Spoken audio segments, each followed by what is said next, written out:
Revisi Undang-Undang TNI kini tengah digodok oleh DPR. Namun rencana ini mendapat tantangan banyak pihak karena dinilai memperluas langkah prajurit TNI aktif untuk menduduki jabatan sipil.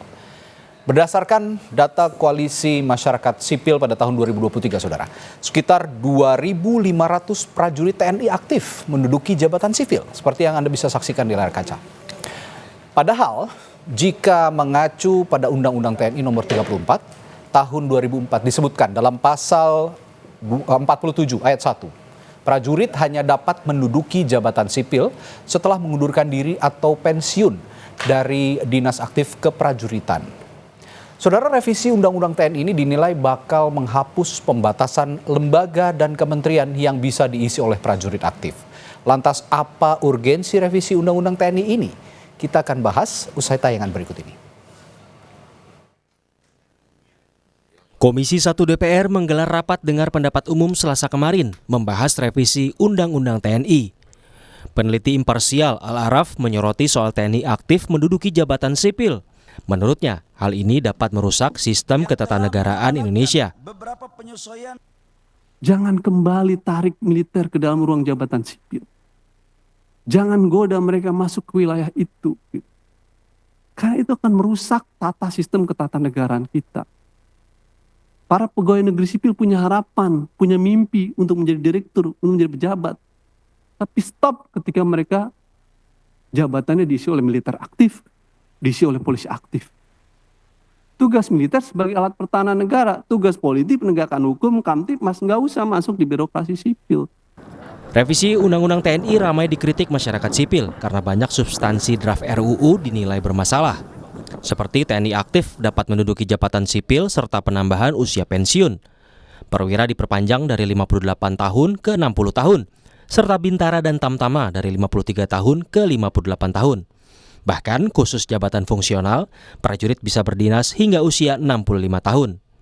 Padahal dalam aturan yang berlaku sekarang, prajurit TNI yang ingin mengisi jabatan sipil harus mengundurkan diri atau pensiun dari keprajuritan. Menurut anggota Komisi 1 TB Hasanuddin, anggota TNI mengisi jabatan sipil tidak akan membangkitkan dui fungsi TNI seperti Orde Baru.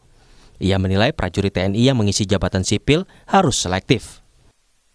Kekhawatiran saya justru, mohon maaf, karena saya pelaku ya, kekhawatiran saya bukan karena penempatan nanti prajurit TNI aktif itu di jabatan sipil, bukan karena takut karena kembali ke Orde Baru. Tidak mungkin. Jadi menurut hemat saya, ini kalau nanti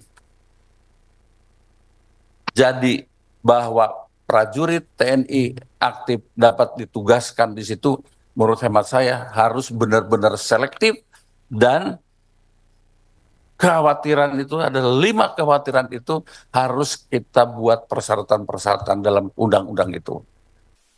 Sementara itu merespons rancangan Undang-Undang TNI, Panglima TNI Jenderal Agus Subianto bilang aturan yang memberi wewenang TNI aktif menduduki jabatan sipil semata untuk membantu program pemerintah.